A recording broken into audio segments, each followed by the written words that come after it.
Mall of America. For more than 30 years, it has been a retail leader and an international destination, and it remains the largest mall in the U.S. Not to mention, it welcomes millions of guests from around the world. It's huge, but it's also so much more. In this podcast, you're going to hear the real stories of how it started and why it continues to thrive. You'll hear about challenges we faced along the way and what you can learn from them. We will feature guests and experts from all walks of life and business, and along the way, you'll laugh, learn, and maybe even change the way you look at things. So if you're a fan of the mall, a brand new visitor, an entrepreneur, or a dreamer, prepare to dive deep into so much more. This podcast is presented by the Bloomington Convention and Visitors Bureau.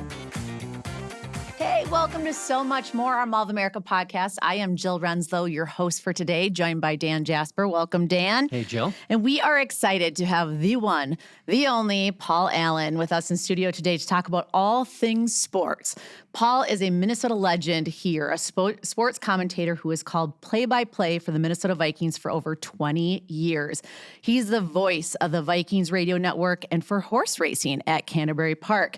He also hosts a morning sports show on KFAN, and he's done that since 1998. So we are excited to hear his story and talk about Minnesota sports. So PA, welcome. It's an honor to be here. It's an honor to get to a certain part of Mall of America that really nobody knows exists, specifically in the bowels to this fantastic studio you guys have. And really, my biggest concern, not that I'm a concern-laden guy, is that somehow I get to leave with this unbelievable Mall of America coffee cup. They're demanding that I hide. So thank you very much for having me. I love it. Yeah, the cup's going to stay here. No, I'm kidding. Well, then I'll take the Thielen jersey since he's no longer on the team.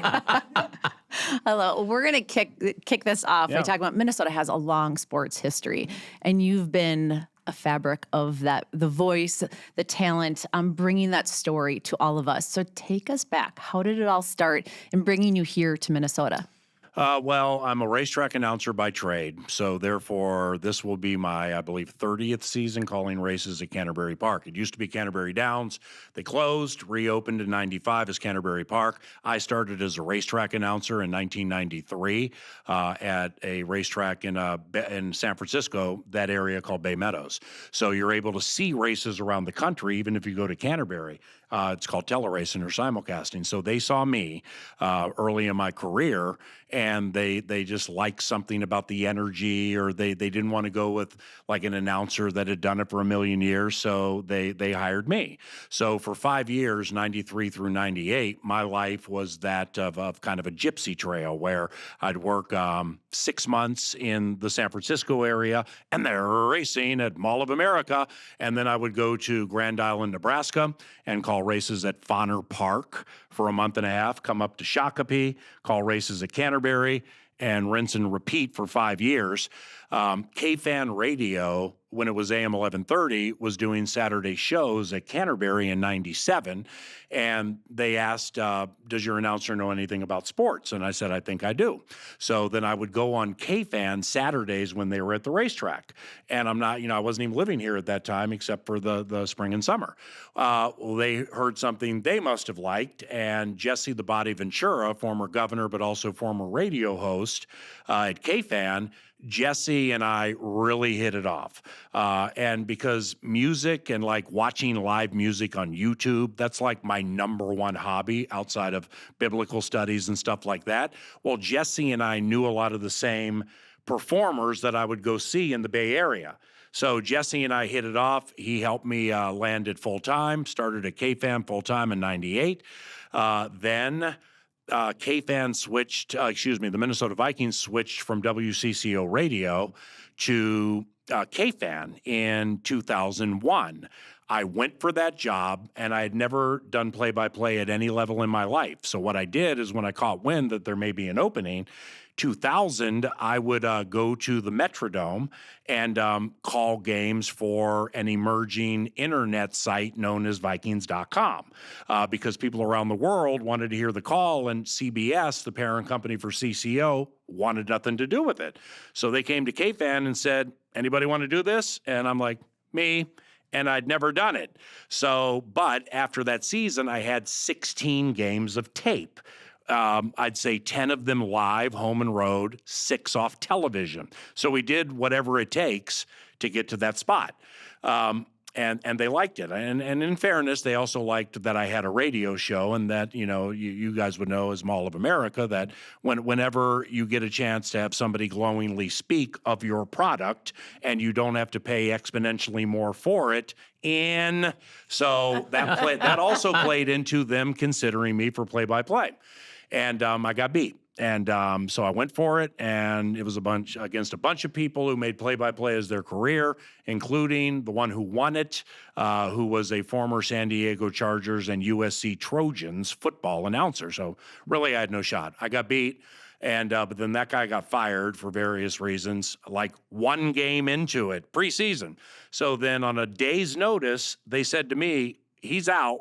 We're not guaranteeing you get the job. We need you to call this preseason game against the Steelers tomorrow night. And I'm like, in. So I went and did it, and it was raw, and it was emotional, and it was a different experience, but that opened their eyes to the flexibility, the amenable nature of me. And so then that led to me getting the job full time in 2002. And really, I just give thanks to God frequently for putting me in these jobs. I didn't go to college.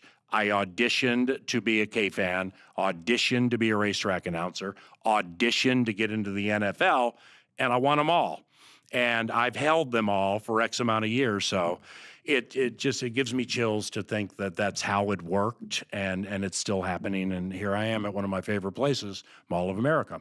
Well, we love it. Yeah. And you have Thanks for asking. You have a very unique talent and skill when you announce, and it's that passion. Your passion is magical. It captures viewers, fans in just a remarkable way. Even when the Vikings lose? Even when the Vikings lose. Because you engage the fans in such a special way. So how do you keep that energy and that focus, and how do you prepare for that? Because it's very genuine, and it's just exciting as a fan to listen to you. Well, if I didn't spend every Saturday at Mall of America pumping myself up with Paw Patrol related items, no, it's just the way I was constructed. It's I'm not a believer in individuals identifying their own gifts. I believe that's for other people to be, hey, you have the gift of hospitality. Hey, you have the gift of serving. But I think it's abundantly clear to me that the gift of energy and caring, and really the serving part of it, has been a common thread for me all of my career, but really more so the last 5 years since I've really learned truly what serving means. Is I have a high level of reverence and respect for you, everybody else who take time on a Sunday at noon to listen to KFAN, and I'm part of it. So you're not there, maybe you're there to listen to me. The game is the A topic. I'm an ancillary piece, but you have to make that choice. Am I gonna listen to it, whether I like the guy with 3 chins and 1 eyebrow or not? Or same thing with the KFAN 9 to noon radio show. People make a choice to listen to me. That's moving to me. It's very moving to me. And the minute I or those in my field, and there are a lot of them who don't look at it this way, the minute we forget we serve you as opposed to you're lucky to have us, we failed. So that's my approach. Well, Mall of America has a lot of history with sports, and Dan is our historian of all things Mall of America from our history. And so I'd love for Dan, got trivia coming up for here? Dan to share some of the history, because before Mall of America was here, we were a sports stadium. So that was before you transcended on Minnesota, but hopefully you had a chance to maybe visit the Metropolitan Stadium. But Dan, do you want to talk a little bit about our history? Sure. This was home of Metropolitan Stadium, and right across from us, of course, was where the North Stars played as well in our north parking lot. Wow. Do you know the first professional team to play in Met Stadium? Not to test you. You mean, so it's not the Minnesota North Stars? No, in Metropolitan Stadium. So it's Twins against? No. Oh, you got me. The Minneapolis Millers were actually the AAA team. Were the first. They played, I think, 4 seasons before the Twins came. And the Twins were who before they became the Twins? Senators. They were the Senators. Yes. Really, well, I'm from really Washington, D.C. Yep. So therefore, I was the football-loving youngster who would tune into CBS. and see Brent Musburger say, "You are looking live at Metropolitan Stadium in Bloomington, Minnesota." And then there's Bud Grant or whomever, Ahmad Rashad, Chuck Foreman, Purple People Eaters. It's all cold and everything, and it's the frozen tundra. Yeah, that bit me. Like when it would be, "You are looking live at Silverdome in Detroit." Whatever. "You are looking live at this stadium." But when they would come to Metropolitan Stadium, it was wonderful. It had an aura. It was magic. It was magical. The colors and just the fan base and how they had to dress to take in the games. Yeah, that definitely bit me. And a bit of NFL history was made here. It was a playoff game. The Vikings versus the Cowboys. Roger Staubach, Tom Landry. December 28th, 1975. Do you know what happened? Yeah, you know what happened. Yeah, Drew Pearson and the push-off. He pushed off on who? Yeah, on Nate Wright. Nate Wright, of course he did. I have photo evidence of that. Yeah, and how I remember that was it comes up so frequently in Minnesota Vikings immortality history. It is. So you have the Purple People Eaters, and then like 2009, Brett Favre and everything that went into that, Adrian Peterson, and one of the greats ever. But that's always part of the fiber and the common thread. It is. Specifically in a state that, outside of the Twins in 87 and 91, it's been very difficult to get to championship games or series or certainly win them. And I could just tell, not even living here or being here, for you, for Dan, and for all the hardcore old schoolers, that one bit really hard. It was hard. I was 15, and I remember watching that game with my dad. Made you quit school, right? And it was close. It was close. But we have a storied history here with sports at Mall of America on this property, of course. I'm going to shift gear really quick if I can ask something else. Is it home plate in Nickelodeon Universe? It is, yes. Yeah, that's right. I've seen it. And Joe was one of the core team that when we developed Nickelodeon Universe, made sure that home plate was not moved. Wow. Yes, we watched every construction drawing and made sure home plate stayed true to the location because we knew that it was a nostalgic component that people love to see, love to take photos with. So we have home plate. We have the red chair from the Harmon Killebrew longest home run in the stadium. We also have the 50-yard line identified as far as for football fans. And so we continually look at the nostalgia of history of sports here in Minnesota. Off the reference, I would assume the Drew Pearson, Nate Wright spot was blown up. And it's like, no, we ain't going to have that spot anymore. So get it out of the minds. Yeah, exactly. We don't talk about that. No, and that is actually the play that Roger Staubach coined the phrase Hail Mary. Oh, wow. Really? That's where it happened. Jeez. Yes, it had been used in college football, had never been spoken in professional football. After the game, media asked him, "How'd you make that incredible play?" He said, "I closed my eyes and I threw a Hail Mary." That's the first time in NFL history. Happened right here on our property. Holy cow. And you know why that resonates with me deeply? Because, like, if I do interviews or I do, Paul Allen, let's start back when you were a kid. And, a lot of divorces in my life, so I moved all over the place. But I ended up in Southern California, in the Los Angeles area from 79 really up to 93. And the L.A. Lakers play-by-play voice was a guy named Chick Hearn. The L.A. Dodgers play-by-play voice was Vin Scully, maybe the greatest in the history of what I do. So I was the kid who would lay in bed after I moved from D.C. and listen to those guys call games. Why it's pertinent to what you said off Roger the Dodger is Chick Hearn invented the phrase slam dunk, sky hook, triple double. So I'm listening to that, while in my formative years, and I knew I wanted to be a limb on his tree, but mid-30s, starting racetrack announcing. I wrote for newspapers for 5 years, Pasadena Star News and USA Today, which really helped with the grammar and the language and everything, which the English language is very important to me. But it was also instilling things in me that I didn't know at that time that I now share with the audience who chooses to listen to me, and I don't do it purposely. I just call on it because it's there. And one more question. You're self-made, right? You talked about not going to college. I read somewhere that in high school, your mom did your homework, perhaps, and that you spent several years in community college. But the point is, you're a self-made person. Yeah. Tell us about the cork and how you learned diction. Wow, that's a great question.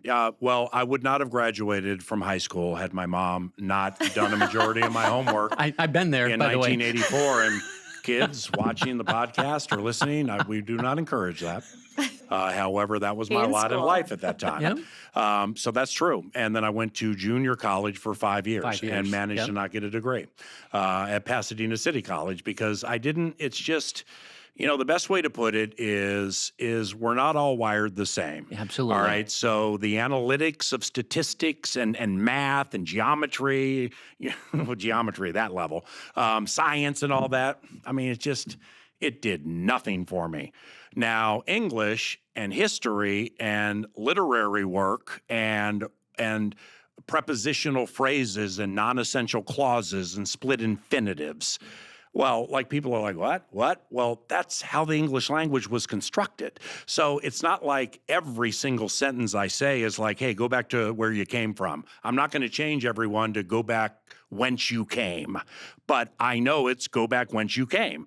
And I've just taken I've enhanced the level of importance of taking longer sentences and shortening them. So it's a 61-yard Minneapolis Miracle. Boom, boom, boom, boom. And he's loose. Okay, so that pops. People seem to like it, and it's truncated. So I feel if you're able to get to the point with the strong verbs and adjectives defining the noun in pithy fashion, that not only gives the analyst more time to talk, but bam, it pops as opposed to this and the 50 and the 40 and the 30 and wow, look at Diggs, he stayed in bounds and the rookie safety from Utah blew it and touchdown, the Vikings are advancing. So that's my mindset. It's very important to me. I don't like reading, outside of the Bible, I don't read much, but I listen to a lot. And I pick up on a lot. And, that has just always stuck with me. The diction, articulation, enunciation. I was doing all of that and into all of that before I got any of these jobs. So I just think it's beautiful how I was wired at a time of my life to do certain things that I had no idea where it was leading. Now I know. Love it. We've talked about historical events, and you talk about phrases or things that have stuck, and you mentioned Minneapolis Miracle. Talk a little bit about that day, that moment, that component in history. It's iconic. It's 2017 Vikings game.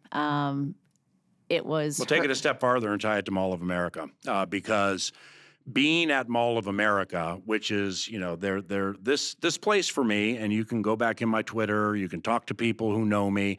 Mall of America, specifically around the holiday season, is immortality for me. And I have a schedule. I take off days at KFAN to do it right. I'll get into that momentarily. But with the Minneapolis Miracle, let's not forget, that's a divisional round game. They beat the New Orleans Saints. All right. Last thing you heard me say was something like, it's next week is 50 and blustery in Philadelphia, and we're bringing a purple rain, something like that. That was at the end of the whole thing. Well, Philadelphia was next. All right, we score the first touchdown, we're winning, and then we get killed. I mean, it was just a disaster after Kyle Rudolph caught that touchdown pass. Well, what made it a disaster for me is one of my favorite places in the world, Mall of America, is a place I didn't want to come to because it was Radio Row, third floor, That's right where close to where we are now, down a little bit for the food court and all the radio stations and all the players. I'm like, wow, man, we almost had Radio Row at one of my favorite places and the Super Bowl with the Vikings at US Bank Stadium, but that. Yes. So it was difficult coming here early in the week to do those radio shows. But with the Minneapolis Miracle, it was such an emotional game. It's a playoff game, and the Vikings jump up like 17-0, and they're just killing one of my least favorite teams, the New Orleans Saints. They're not one of my least favorite teams anymore because their coach, Sean Payton, hate's not a word in my vocabulary. I just really don't like how he operates, mocking the skull chant. Then he got a miracle put on him and he couldn't handle it. So I just don't, the Bounty Gate of 09 and everything, just don't like it. So that felt really good, beating him and them. But winning at halftime the way the Vikings were, it was unbelievable. Well, Drew Brees is one of the great quarterbacks in the history of the NFL. Mm-hmm. I think he went no huddle, shotgun, hurry up 25 consecutive times, and it was fast. And it was, hey, look what's hitting us now. Here they come. and they passed us in well-timed fashion. So we come out of a break, Bursage and I, Ben Lee were on the sidelines, and I don't script calls. So I said to Pete, looks like we need a Minneapolis Miracle to get this one. 1st and 10, blah, blah, blah. Play, play, play, play, play. Then the pass to Diggs and the raw emotion from me and the analyst. And then when it's done, I stamped it with, it's a 61-yard Minneapolis Miracle. And everybody seemed to like it. And I'm getting a lot of national calls, like, how'd you come up with that? And the analyst jumped on you. Does that bug you? No, he gets to talk to. But what surprised me was it wasn't outrage, but people frustrated. I said Minneapolis. The Vikings are a Minnesota team. It's a Minnesota Miracle. St. Paul counts too, and so does Fridley, and so does Andover, and so does Waseca. I know they all count. But go ahead at that emotional moment, not scripted off a teleprompter or whatever. That's the beauty of these games. It's the true definition of reality TV or radio. We have no idea what's coming next. So I did the best I could there with the Minneapolis Miracle. I was just surprised. Now, this is frustrated Vikings fans who, would tear something down to feel better about the moment because we all were hurt. But that's how that went. Well, I was thrilled because I actually watched it live. I think the rest of my family and many other Vikings fans probably walked away at that point because they had kind of thrown in the towel. If they walked away at that point 2 years ago when we were down 33-0 at halftime to the Colts, they probably moved. And then we came back and we got them. Well, we are true Vikings fans, and we love your voice to carry us through those games. But you did mention Mall of America during the Super Bowl, and it was a proud moment for a lot of us here in Minnesota. Yeah, it was cool. In 2018, we hosted. Cousins. Yeah, it was a fantastic opportunity for us to showcase Minnesota because we really can offer something and deliver something different than other cities and communities can. And having Radio Row here, the media center, we had both teams staying in our 2 hotels. Oh, wow. We hosted the media parties for both teams. Oh, cool. It was exciting. 1 million people came through our doors in those 4 days during the Super Bowl. Is it Radisson Blue? Radisson Blue and JW Marriott. Yeah, that's great. So now just another thorn in the metaphorical side of a Vikings fan. I missed out on a comp week stay at JW Marriott with the unbelievable lobby smells that I guess you can buy, but then when you plug it in, it's too much for a small house. It just keeps getting better. I'm really glad I did this. Well, we will welcome you back anytime. We'll set you up in Radisson Blue. And I also met a man named Jesse Azik, who is Jesse Singh, who's the CEO of AZIC Corporation, and they run a deck building company called TimberTech. And Jesse and I met there, and he's a huge Vikings fan. And we were kind of lamenting together. Well, subsequently, TimberTech, me, and KFAN got together, and they're still advertising on the Fan. So it's not like I owe Mall of America a commission or anything. I might not have wanted to go down that road, but that originated at a place that honestly, it's Minnesota immortality. And I'm not breaking news here. A lot of the first questions people will get when they're coming to town is what's at Mall of America? Do I get to go to Mall of America? How long does it take to walk all the floors? Stuff like that. So to be an immortality-like reference point for a state, that's great, but it's earned. And it's earned with equity and over the course of time. So bravo to you guys. And like I mentioned earlier, this is fact. It's not because I'm sitting here, compensated with hopefully a coffee cup I hope I don't have to steal. I say this from the heart that every December, my kids, Derek, my son's 23, my daughter Nicole is 21, goes to school at Colorado Boulder, University of Colorado. So she and I used to come here all the time just to walk around together and be with each other. But I will save off days at KFAN for 4 or 5 days in December. And they will be weekdays, and you used to open at 10, now you open at 11, but I time that thing up. So I'm in the east parking lot, Starbucks side of the rotunda, where all the kids sing and that whole thing, and the big beautiful silver Christmas tree. So I'll wait there and I'll come in. Because I want to, one vacation day is floor 1. I love it. Okay? And avoid the rigmarole of the crowds. So I got Lululemon, I have Athleta, assuming it's still here, and all of those stores, the pro shops and everything, boom, taking care of a bunch of people, floor 1. Next day, another off day. That's floor 2. We got Tilly's. We have all the stuff that my kids, when they were 14 to 18 or 19, really loved. Hey, Derek, here's your 19th Tilly's gift card. And then the food options obviously are unbelievable. The food court has changed over the years with just different places, variety. So that would be a stop. And now I have people in my life where, there are children who are 3 years of age or younger. Well, now all of a sudden, that 20 minutes at the Paw Patrol park, I mean, I've learned more about Chase and Sky or whatever it is. I was just there 3 weeks ago for the 20 minutes, then you got to leave, and then you walk around and get the tickets and everything. Then you come back, 20 minutes again. We have a crying 3-year-old who wants to stay 25. So, yeah, I mean, I know it inside and out, and that's part of my life and has been part of my life for many, many years. And it's not like I'm being old guy, get off my lawn here. Yeah, okay, I'll go to an online spot to get calcium for my hot tub. Yes, I will shop online occasionally, but I like shopping in person. I like going through the racks and looking at the pants or the shirts or the suits or the ties. I like that. My life is predicated on public interaction. Well, I'm not saying this disparagingly, but sometimes you just want to hide and be quiet. Mm-hmm. Mall of America is an awesome place to just mindlessly walk around, quasi-hide, even if you live a public life. Get some peace and some serenity and coffee and sit in a nice place, look at your phone, get up, do it again. So that, ever since I've been here, that's been part of my life. And it feels like I should get about $5,000 for that infomercial, but it's true. It's born of authenticity and honesty from my heart, and I love Mall of America. Well, we appreciate you being a fan of ours, and you're welcome anytime. We love to host you during the holidays and year-round. We love to have you here. For sure. So is there anything you want to tell our fans, your fans, of what you've got next? What's on your bucket list? What's next for you? Wow, I don't really know if you want to hear the answer. What's next for me is I run a chapel in Shakopee on the track at Canterbury Park. The chaplain died a couple of years ago. He saw me pray in the paddock with a jockey, and he asked me to speak at that chapel. And I had called 30,000 horse races, 400 football games, and I'm like this when he asked me to do that. So it took me a month to respond. Well, I did it, and I liked it, and I liked it a lot.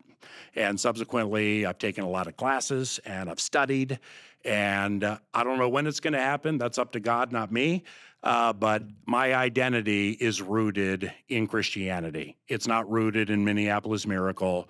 This is 9 to noon, and they're racing at Canterbury. It's not rooted in any of that.